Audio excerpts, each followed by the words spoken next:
I just wanted to do a really quick video to kind of show you what we tow with our F450. This is a 2016 Coachman Chaparral fifth wheel. It's the 360 IBL series. Total length is 40 feet with the bike rack. Without the bike rack, with the bike rack down, it's closer to 43 feet. With it up, it's right at 39 feet. Has two AC units on top. It's a 2-bedroom mid-bunk unit. This back area right here is a super slide on one side with a dinette and a sofa with theater seating. Right about here's another bunkhouse for the kids. Kitchenette area right here with an island, and then a queen-size bedroom up front. Walking around to the other side. On the other side, we have a master bedroom slide out for the bed. That's the bunkhouse, which comes out this way and has had an upstairs and downstairs bunk, but we took the upstairs bunk off, so it's just one large bedroom with a bunk on the bottom. And then here's the rear super slide with the TV entertainment right here and the refrigerator unit right here. Has a sofa that goes across the back. I just got done working on the outside of it, so that's why I haven't opened it up. Runs the Dexter 7,000 pound axles with the Easy Flex in between. Installed the never adjust brake system on it. Has some LED lights around the outside for clearance. Has a 12-inch I-beam frame underneath it, so it's a very rigid frame. Has what's called the JT Strong Arms. These are really neat because they help stabilize the fifth wheel when you're set up, so you don't get any of that rocking motion when you're moving around inside of it. Some people put a little tripod underneath the kingpin, but when you have this, you don't need it. That makes it rock solid, really stable, so you don't have to worry about it. Without pulling all the slides out, I'll give you a quick look at the inside. Here's the kitchen right when you walk in the door. Up front is the master bedroom. Here's the bunkhouse. There's a bathroom right here. I'll do another tour of the inside so you guys get to see what it looks like.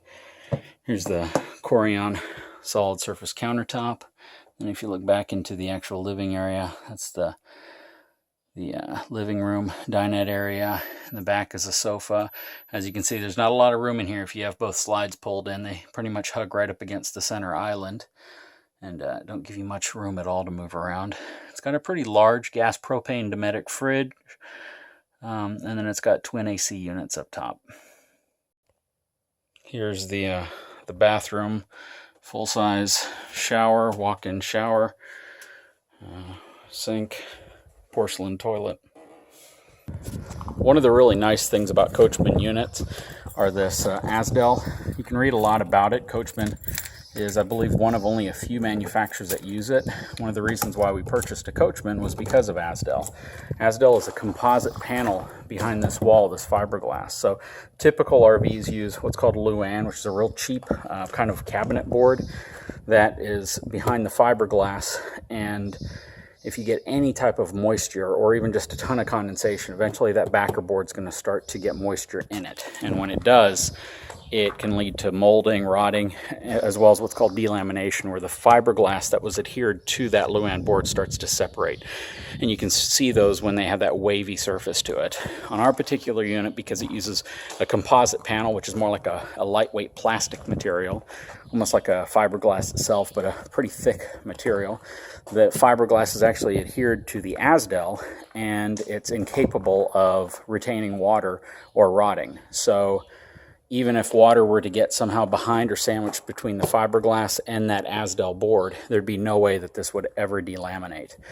So if you look at the industry standard of even your highest end $150,000 RVs, they all use that Luan backer, which is, again, prone to delamination, wood rot, and other problems. So that was one of the biggest reasons why we went with a Coachman, is because of their use of Asdel. And that comes in real handy. We almost purchased a trailer with frameless windows. We actually opted against it, primarily because we've had frameless windows on a trailer before, and the problem you have is that you can't actually open them very well. They simply lean out slightly, but you don't have the ability to really open them wide. And on these, we actually can roll the whole unit or the whole window open so we can get a lot of fresh air in the unit. So that was the main reason why we didn't go with frameless windows. I agree frameless windows do look better, but I think in some instances function outweighs looks.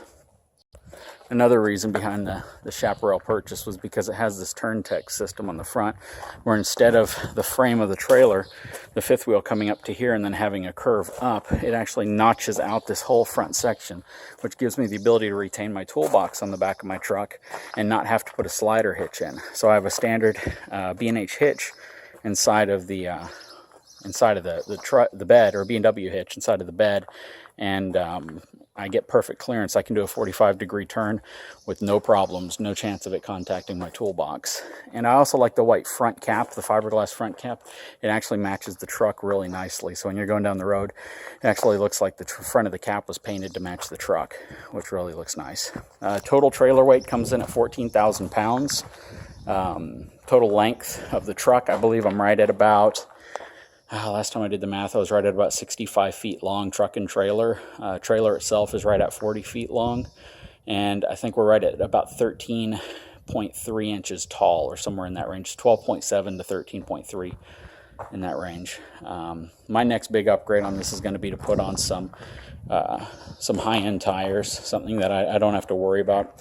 These are the tires that came on the unit. We've only had it since February, so we haven't really had to worry about it yet, but that'll be my next purchase, probably some Goodyear steel belted tires.